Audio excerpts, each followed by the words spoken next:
Bueno, vamos a dar inicio a esta segunda clase del libro de Jueces oficialmente. Así que bienvenidos a todos y a los que nos están mirando a través de las cámaras.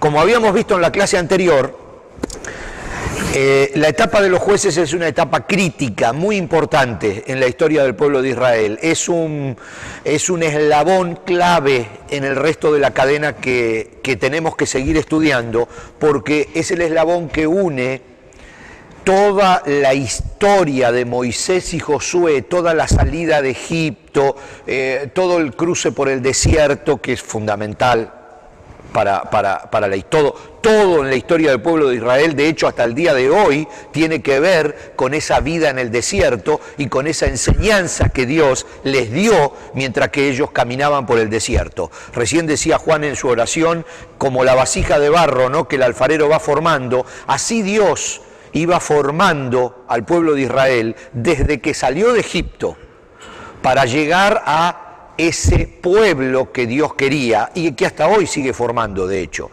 Entonces el libro de los jueces es muy importante porque esa primera etapa en el desierto, Moisés y Josué, desaparece. Josué muere y el pueblo se separa en la tierra de Canaán, que era bastante grande, de hecho, entre el Jordán y el Mediterráneo. Algunos se van bien al norte, otros se van bien al sur, y se separan las familias, los hermanos con sus descendientes. Entonces comienza una época crítica porque no tienen un líder. Desde que ellos salieron de Egipto, están acostumbrados a una organización piramidal. Estaba Dios con su líder, Moisés o Josué, y de allí bajaban las órdenes y se terminó. De pronto cada uno se separa, se va a su tierra, ya no hay un tabernáculo de reunión que los une, aunque de hecho el tabernáculo existía y se construyó y venían a esa ciudad para adorar, pero ya no era el centro del campamento, porque ya cada uno estaba desparramado haciendo su vida en territorios muy lejanos. Entonces, en esta época, unos 200 años, más o menos 1000 años antes de Cristo, comienza esta crisis. Esta crisis se soluciona con los jueces. Como decíamos la clase pasada, los jueces no son en el concepto de impartir justicia, sino de liderazgo. Los jueces son en este caso simplemente caudillos que gobernaban el pueblo, que lideraban el pueblo con el mismo concepto piramidal de Moisés o de Josué, o sea, la autoridad arriba y el pueblo abajo, y las leyes bajan simplemente. Y de esa manera transcurren estos 200 años hasta que empieza la monarquía, que es el próximo eslabón que vamos a estudiar, pero que es fundamental conocer bien este. Pasaron muchas cosas, porque Josué muere, también lo decíamos la clase pasada, sin haber terminado de conquistar la tierra. Su idea era cruzar el Jordán, tomar Jericó, cosa que hicieron, acampar en Gilgal, cosa que hicieron, y comenzar lentamente con su ejército a conquistar todas las tierras hasta llegar al Mediterráneo. Llegaron, pero no llegaron a conquistar todos los pueblos, y muchos de los pueblos dominados por los israelitas se quedaron dentro. Esto fue muy importante porque los israelitas siguieron con ese problema de dejarse influenciar por los habitantes que quedaron en la tierra. Entre ellos estudiamos una ciudad muy particular, que era la ciudad de Gabaón. No sé si ustedes recuerdan que los gabaonitas se engañaron a los israelitas haciéndoles creer que vivían lejísimo, y resulta que vivían ahí en la tierra de Canaán, y los hicieron jurar que no los iban a atacar, así que los gabaonitas se quedaron completamente dentro de la tierra. Y ellos tenían otros dioses y otras costumbres. De hecho, también recordemos que Dios usa al pueblo de Israel para destruir los habitantes de Canaán por la contaminación que tenía ese pueblo. Antes de empezar antes de empezar Josué, habíamos hablado de que el libro de Josué es bastante crudo, es bastante duro, porque Dios manda a destruir completamente ciudades. Y yo les decía que en algunas ciudades tenemos que pensar en Sodoma y Gomorra, porque la misma Biblia dice que había avanzado tanto, pero absolutamente tanto la maldad en esas ciudades, que estaban totalmente degeneradas, y Dios no podía permitir que quedaran cercas de su pueblo, porque iban a contaminar al pueblo de Israel. Hacían sacrificios de niños, era una degeneración absoluta lo que estaba sucediendo en la tierra de Canaán. Por eso Dios les dice, y todavía nos tenemos que remontar, creo que hasta Deuteronomio, Dios le dice al pueblo de Israel, ustedes van a poseer la tierra de Canaán, pero no porque ustedes sean buenos. Lo van a hacer porque yo se la prometí a Abraham, número uno, y porque además quiero que ustedes sean mis herramientas para castigar a esos pueblos que están en la tierra de Canaán. O sea que ahí había cosas muy complejas, había una cultura muy fuerte y por supuesto una cultura politeísta, donde había demasiados dioses y demasiados sacrificios y demasiados templos, y el pueblo tiene que convivir con esa gente, con mucha de esa gente. Entre ellos los filisteos, que estaban a un costado, pero que constantemente querían echar a los israelitas, y otros pueblos que habían quedado y que le estaban haciendo guerra de guerrillas. Entonces, libro de los jueces, nos encontramos con que los pueblos están separados, las familias están separadas, y entonces, por supuesto, se hacen un poco más débiles, y los demás que están ahí quieren o atacarlos o influenciarlos para convertirlos a sus religiones o a sus costumbres. Entonces el pueblo entra en crisis, definitivamente entra en crisis, no tiene líder.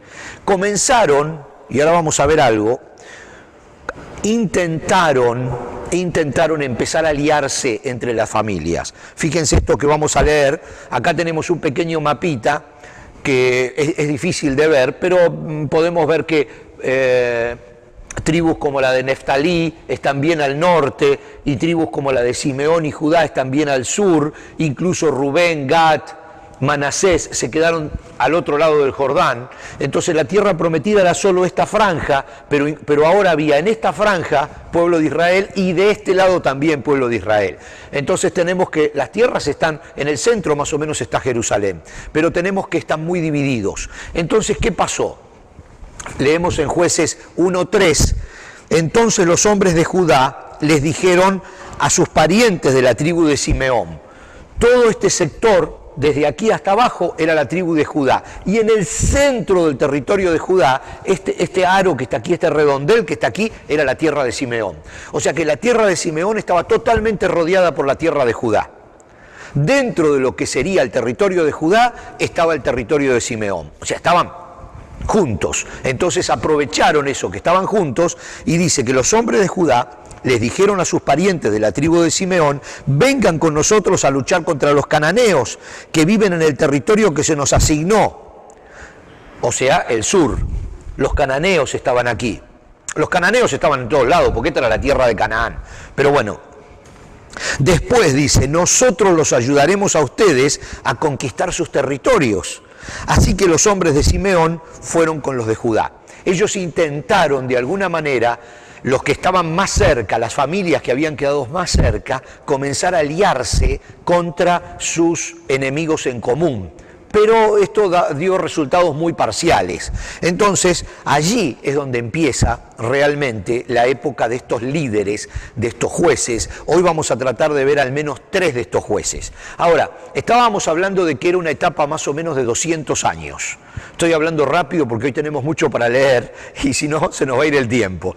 Más o menos abarca una etapa de unos 200 años. Habíamos dicho que si sumamos los 40 años aproximadamente que gobernó cada uno de los jueces, y tenemos como 13, 14 o 15 jueces, porque incluido Samuel y Elí, el profeta Elí y el profeta Samuel, que no están en el libro de los jueces, pero están en Primera de Samuel, también son considerados jueces, así que estamos hablando como de 15 jueces. Si sumamos 40 años cada uno promedio por los 15, se nos van más de 200 años, mucho más. Entonces es evidente que había jueces que gobernaban a la par. También lo estábamos diciendo en la clase pasada. La Biblia hace una gran diferencia entre unos jueces y otros jueces. No dice estos gobernaban solo en la tierra de Neftalí, no dice eso. No dice este juez era solo para Gad, en ningún lado. Pero ustedes van a notar que hay algunos jueces que son muy relevantes, muy importantes, y la Biblia le dedica 1 o 2 capítulos. Y hay otros jueces que apenas tienen un par de versículos. Entonces es muy probable, aunque no seguro, que los jueces esos que la Biblia les da un poquito menos de espacio es porque estaban demasiado lejos, porque quizás eran jueces que no conocía el escritor, en este caso no conocía muy bien cómo funcionaba ese juez o dónde estaba, porque posiblemente había un juez a la par en la tierra de Neftalí, un juez en la tierra de Efraín y otro juez en la tierra de Rubén. Pero hubo algunos momentos donde hubo un solo juez que gobernó o lideró todas las familias. Posiblemente un Gedeón, o posiblemente un Sansón, o posiblemente una Débora. Y entonces a eso la Biblia le da muchísima más importancia. En el libro de los jueces está mucho más detallada su función. Así que, aunque no lo sabemos, vamos a pensar de esta manera que nos va a ayudar a entender el complejo cuadro del libro de jueces. Entonces, vamos a comenzar ahora a estudiar ese periodo que tiene mucha relación también con nuestra misma forma de ser, ¿no? Nuestra actual, digo, de que habíamos hablado de que toda la historia de los jueces tenía 4 o 5 tiempos. ¿Recuerdan esa palabra de la clase pasada?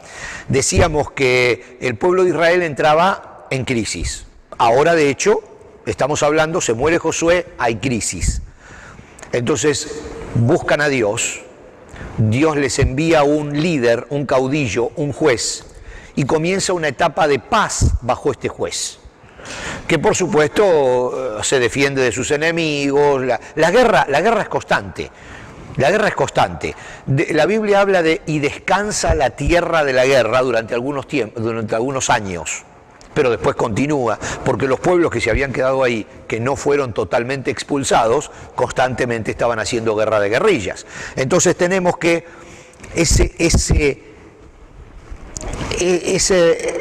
historia cíclica de estos 200 años termina y vuelve a empezar, termina y vuelve a empezar.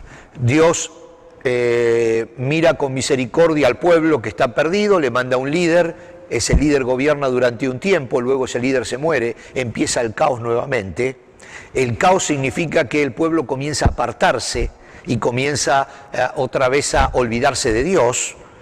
Y entonces Dios envía problemas de alguna manera, o permite que se acrecienten los problemas. Posiblemente también los problemas se acrecientan porque había muerto el líder y entonces todas las demás tribus ven una oportunidad para contraatacar a Israel. Entonces muere el líder, muere el juez o el caudillo y los demás dicen, uy, se murió, ataquemos.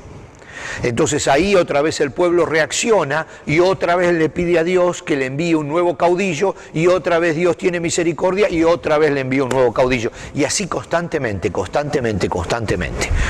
Digo que a veces es nuestra historia de pecados y arrepentimientos, ¿verdad? Que Dios otra vez tiene misericordia de nosotros y otra vez nos ayuda y otra vez caemos y otra vez Dios tiene misericordia cuando nos arrepentimos y es todo un proceso. Entonces, vamos a tratar de ver los primeros. Aquí habíamos hablado de eso, lo tienen en el gráfico. Israel se aparta del Señor, Dios lo castiga, Israel se arrepiente, Dios lo perdona, gobierna por unos 40 años, muere, Israel se aparta, Israel se arrepiente y vuelve nuevamente el ciclo. Entonces ahora vamos a comenzar con el primero de los ciclos, con el primero de los movimientos, con el primero de los jueces o líderes o caudillos. Todos los que salieron todos los que cruzaron, por supuesto, de los que salieron de Egipto y cruzaron el mar, habían quedado muy pocos. Entre ellos era Josué y Caleb, que eran los únicos que Dios les había permitido cruzar porque habían tenido confianza hace ¿cuánto? 40 o 50 años atrás, cuando ellos habían sido espías en esa tierra y habían confiado en Dios. Por supuesto con sus familias y todo, porque aquí siempre se contaban los hombres que estaban listos para la guerra, mayores de 20 años. Había un montón de menores de 20 años que sí todavía habían andado en el desierto, habían cruzado y vivían, pero ya toda esa generación comenzaba a morir porque cuando cruzaron aproximadamente tenía unos unos 80 años Josué, y se había muerto a la edad de 110 años. Así que ya había toda una generación que se empezaba a morir y ya la gente se había olvidado del temita del desierto y de cómo Dios los había liberado de Egipto muchísimo más, porque eso ya había pasado hace 90 años atrás y ya la gente, esa generación estaba quedando en el camino y la nueva generación estaba empezando a olvidarse. Entonces, ahora tenemos bastante lectura, porque claro, ¿qué vamos a hablar si de hecho la Biblia lo cuenta tan bien? Así que lo mejor que hay que hacer no es explicarlo, sino leer la Biblia directamente, ¿no? Tenemos en Jueces 3, del 10 al 19, un poquito esta historia. Dice, después de que murieron todos los de esa generación, creció otra que no conocía al Señor ni recordaba las cosas poderosas que Él había hecho por Israel. Bueno, varias veces hablamos de estos conceptos, que el Señor los usa prácticamente, bueno, desde Abraham diría yo, porque después que salieron de Egipto, por supuesto, pero esos conceptos que decíamos de ayuda a memoria. Espero que recuerden esa frase. Son esas cosas que Dios le mandaba al pueblo que hicieran para recordarse lo que Él había hecho por ellos. Entonces llegaban a un valle donde Dios los había librado de un ejército mucho más poderoso que ellos y Dios le decía, por favor, construyan un altar en este lugar, para que cuando sus hijos vean el altar y les pregunten, ¿qué es este altar, papá? Ustedes le digan, porque aquí el Señor nos ayudó. Entonces Dios puso ayuda a memorias en la gente porque sabe que nosotros somos de olvidarnos. Y varias veces hicimos referencia a que cosas como las que el Señor mismo Jesús implementó como la Santa Cena es una ayuda a memoria. Porque el Señor dice, cada vez que se reúnan y coman este pan y tomen de esta copa, recuerden hasta que yo regrese que estoy muriendo por ustedes.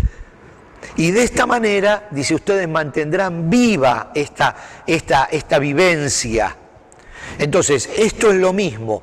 Constantemente el Señor, sabiendo de la mala memoria que tenemos y de cómo nos olvidamos de las cosas que pasaron, nos va poniendo elementos para ayudarnos en la memoria.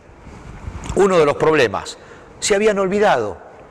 Pasó una generación y se habían olvidado. Es evidente que los padres no hablaban lo suficiente con los hijos y que no recordaban las leyes de Deuteronomio, ¿no? Donde Dios les decía que tenían que caminar con los hijos y hacerles recitar la Biblia y la tenían que tener escrita en las puertas de sus casas. ¿Recuerdan las cajitas que tienen los israelitas en las puertas de las casas con los textos bíblicos? Porque eran olvidadizos. Entonces, de alguna manera había que hacer que recordaran. Dice, los israelitas se olvidaron e hicieron lo malo a los ojos del Señor y sirvieron a las imágenes de Baal. Abandonaron al Señor, Dios de sus antepasados, quien los había sacado de Egipto, siguieron y rindieron culto a otros dioses, los dioses de los pueblos vecinos, y así provocaron el enojo del Señor. Abandonaron al Señor para servir a Baal y a las imágenes de Astarot, lo cual hizo que el Señor ardiera de enojo contra Israel y que los entregara en manos de saqueadores, quienes les robaron sus posesiones, los vendió a los enemigos que tenían a su alrededor y ya no podían vencerlos. Cada vez que los israelitas salían a la batalla, el Señor peleaba en contra de ellos e hizo que sus enemigos los derrotaran, tal como Él les había advertido, y el pueblo estaba muy angustiado. Tal como Él les había advertido, el último mensaje de Moisés, espero que lo recuerden porque es muy importante para todo lo que estamos estudiando, cuando les dijo, ustedes están frente a una puerta. Dice, esta puerta puede ser para maldición o puede ser para bendición. Deuteronomio 28. Si ustedes hacen lo que yo digo, ustedes serán benditos en la tierra de Canaán. Pero si no lo hacen, no es simplemente que no serán benditos, serán malditos. Entonces aquí es cuando Dios le dice claramente, hay una línea muy fina. Si ustedes me hacen caso, prosperan. Si no me hacen caso, los voy a hundir. O sea, con todas las letras. Y ese mismo mensaje lo vuelve a repetir Josué. Y le dice, cuidado, porque el pacto es muy serio. El pacto tiene dos lados. El pacto tiene un lado que cumple Dios y un lado que cumplimos nosotros. Y no cumplirlo tiene consecuencias, no simplemente olvido, consecuencias malas. Y eso es lo que estaba pasando. El pueblo se olvida de Dios, el pueblo se aparta de Dios. Estamos hablando de años, Estamos hablando de muchos años y de muchísimas cosas. El pueblo era gigantesco, no estamos hablando de alguien que pecó o de alguien que hizo algo. Estamos hablando de una cultura que se va alejando de Dios. Y Dios, por supuesto, no estamos en la época de la misericordia. No estamos en la época donde Dios nos mira a través de Cristo y nos tiene paciencia. Estamos en la época de la ley, donde el pacto se cumplía o no se cumplía. Dice, entonces el Señor levantó jueces, y ahí entramos a lo nuestro, para rescatar a los israelitas de la mano de sus agresores. Cuando el pueblo, por supuesto, reconoce ese problema, sin embargo, dice, Israel no hizo caso a los jueces, sino que se prostituyó rindiendo culto a otros dioses. Estamos hablando de esa etapa de que cuando el juez moría otra vez caía en pecado el pueblo de Israel. Estamos hablando de una nación, estamos hablando de una cultura, estamos hablando de mucho tiempo. No estamos hablando de una persona que se equivoca, que dice una mala palabra o que se va por ahí. No, estamos hablando de todo un proceso. Entonces dice, que pronto se apartaron del camino de sus antepasados, los cuales habían obedecido los mandatos del Señor. Cada vez que el Señor levantaba un juez sobre Israel, Dios, estaba con ese juez y rescataba al pueblo de sus enemigos durante toda la vida del juez. Pues el Señor tenía compasión de su pueblo, que estaba sobrecargado de opresión y sufrimiento. Pero al morir el juez, la gente no solo volvía a sus prácticas corruptas, sino que se comportaba peor que sus antepasados. Seguía a otros dioses, los servía y les rendía culto. Además, se negaba a abandonar sus prácticas malvadas y sus tercos caminos. Primer juez de Israel, Otoniel. Llega el momento en que Dios dice, les voy a enviar un juez. Entonces, jueces, estamos en el capítulo 1, versículos 12 y 13. Caleb, amigo de Josué, esto es anterior, porque estamos tratando de ubicarnos quién es Otoniel. Caleb dijo, recuerdan a Caleb, ¿verdad? Amigo de Josué, que ya tenía su propia tierra, porque cuando Josué y Caleb fueron fieles, Moisés le dijo de parte de Dios a Josué y Caleb, ustedes van a tener sus propias tierras. La misma tierra que caminaron y que regresaron diciendo que sí, que había que cruzar el Jordán y había que poseer esa misma tierra la tendrán. Y Josué, cuando dividió la tierra, se quedó con una parte para él y le dio otra parte a Caleb, cumpliendo lo que Moisés había dicho. Entonces Caleb, regresamos a Caleb, daré a mi hija Acsa en matrimonio al que ataque y tome Kiriat Sefer. Otoniel, hijo de Cenaz, un hermano menor de Caleb, fue quien conquistó la ciudad, así que Acsa pasó a ser esposa de Otoniel. De aquí es la primera vez que aparece Otoniel. Otoniel, evidentemente, era un militar, era un general, era un guerrero, una persona que tenía tropas y que ya en el pasado había peleado y conquistado la ciudad de Kiriat Sefer. Como conquistó esa ciudad, se pudo casar con la hija de Caleb. Ese mismo Otoniel, un poco más adelante, lo vemos en el capítulo 3, en los versículos 5 al 11, lo vemos aquí. Así que los israelitas vivieron entre los cananeos, los hititas, los amorreos, los fereceos, los heveos y los jebuseos, todos los pueblos que habían quedado, conquistados por los israelitas, pero habían quedado en la tierra. Y se unieron en matrimonio con ellos, o sea, los israelitas con los que habían quedado en la tierra. Lógico, ¿no? Los hijos de los israelitas se casaron con las hijas de esos pueblos y las hijas de los israelitas fueron dadas en matrimonios a sus hijos. Y los israelitas sirvieron a los dioses de esas naciones. O sea, la cultura se fue mezclando. Los israelitas hicieron lo malo a los ojos del Señor, se olvidaron del Señor su Dios y sirvieron a las imágenes de Baal y a los postes dedicados a la diosa Acera. Entonces el Señor ardió de enojo contra Israel y los entregó en manos de Cusán Risataim, rey de Aram Naharaim, y los israelitas sirvieron a Cusán Risataim durante 8 años. Fíjense. Pero cuando el pueblo de Israel clamó al Señor por ayuda, el Señor levantó un libertador para salvarlos. el que estaba casado con la hija de Caleb, que era Una prima. Pero no, No, pero él que era el... era sobrino de Caleb. ¿Por qué sobrino? Estaba casado con la hija. No, era sobrina porque era hermano de Caleb.